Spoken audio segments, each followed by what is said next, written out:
Hey guys, today we're working on this international crawler. It's a 500C. This one does come with a torque converter. Today what I'm working on is we have to replace the pump, the reverser, and the reverser assembly, control assembly, which is this right here. There's the pump, and we've already got it taken it out. Now, you don't necessarily have to do all this, right?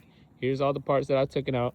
You don't necessarily have to do all this, but I took everything out. Obviously, I'm using the excavator to take this all out, but I took everything completely out. It just makes it easier to work in and go ahead and remove it and whatnot. But I did have to lift it up on a little bit so that way we can get enough room down there to work with.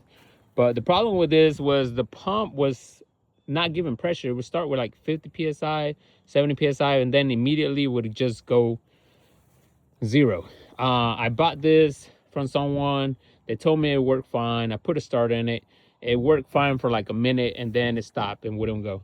And then when it got cold, it would work again, but it got cold again. I mean, once it got hot, it stopped working. So there's not a lot of parts for these. Honestly, I was able to find a part. I was able to get this whole thing somewhere in Ohio. They had a 500C that came in running, goes forward and back fine, just the steering clutches are back. So they're selling me the whole part, all that together. Very lucky because there's not a whole lot of parts. But to be honest, to get this off, you'd have to remove the engine. We took it all apart. You don't have to take it all apart, but you have to remove the engine. This comes out together. You just need to take all the bolts here, and then there's the tube that goes into here. That needs to come off. That little tube needs to come off for this to be able to pop off. Because if you try to take this off from there, there's some bolts right behind in here that are hard to get. Let me see. There they are. Oh, there we are. You see them right there? They're hard to get from the bottom, especially with a torque converter on. There's a torque converter over there. But, you know, that the book doesn't show you that, of course. But this is just a project I'm working on. And then, so the problem was with the pump and the reverser. I don't know if it's the pump or the reverser or whatnot that was messed up, but there was no pressure. And then another problem was these were jammed up. We've already freed them up. They were jammed up. This was jammed up. It's free now. They're all free, right? And part of the reason they were jammed up is because this is jammed up. You see all this rust? I don't know how long it's been sitting there, but I'm gonna have to take this apart. This thing doesn't move.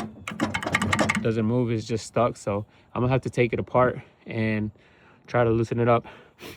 Before, when it did run, the minute that it did run, it ran forward, it ran back fine.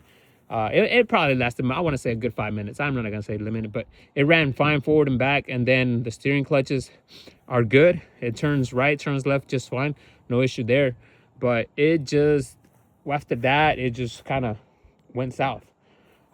It's been sitting for a while, so whoever had it, they just had it sitting there. I just bought it. You know, I'm clearing some land, and I'm like, I'm gonna use this little small thing to push some dirt around and whatnot. But the hard part is getting parts for this. This is not something you're gonna find, and if you are, you're gonna be used. The only thing that I do know that do sell is the steering clutches. You can buy those new. They still sell those. But as far as the reverser and all that, there's a couple places that may have the reverser. I don't know about the pump. Once I get this one out, I'll try to figure out, see what needs to be done to be rebuilt or what could be done to be rebuilt. But we're gonna go from there. For right now, this is what I needed to do. But yeah, you have to be able to take it out, you have to take out the whole engine, then you have to take that off. And if you're just getting the reverser and then the pump assembly, control assembly, then you'd have to rebuild that, you know, if they're selling you just that piece. But inside goes the whole reverser clutch, the clutches, and the seals in there. And then again, this is how it looks once you take it all out, all in there. That stays back there. You basically just gutted the whole thing. But it's time consuming. It's not hard, it's just time consuming. It needs some work. I'm probably gonna weld a plate there, you know, redo that plate for the battery or whatnot. Some of the gauges don't work no more, so I'm gonna have to do a little bit of work on it. But it's a work in progress. First thing is try to get her back up and running. There is the rear main seal is leaking. The rear main seal is leaking, but that you could probably just get a generic. There's a part number on the book. There's a part number in the book that I was able to get, and this crosses over to a national, I think, and so it's something that's available. But as far as the engine, it turned on fine. Everything works fine.